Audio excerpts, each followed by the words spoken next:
stands up and they take off their hats. And it's like 500 people, men and women. And so I said, look, I'm going to give my testimony this morning with Cinco's permission. And these company men, they looked at me like, don't mess up. And I took that as yes. And so I looked at the people and I said, with your permission. See, I was giving them the opportunity to tell me to sit down. You know, because I still wanted to keep this job. And they didn't say nothing, so I took that as yes too.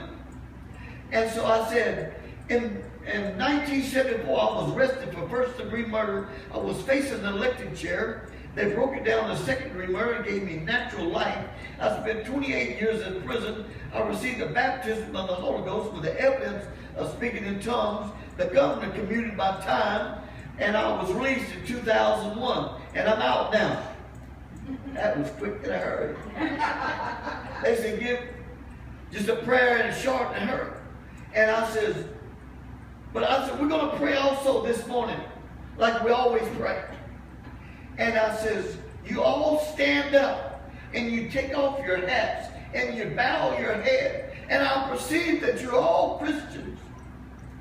I said, but I'm here to tell you this morning, that's not enough. You got to be a born-again Christian. Yes. Born of the water and the Spirit. Yes. And I said, I'm going to pray that we all have a closer walk with Jesus. Yeah. And so I prayed. And there was a guy that was very critical. He criticized, no matter what you said, he criticized it. And he came up to me and he said, Brother Doyle, you did that with good taste. And I knew it was of God then. And they called me, this company called me to speak to a group of company men about it. And wanted me to give my testimony entirely. And I spent over an hour with them. But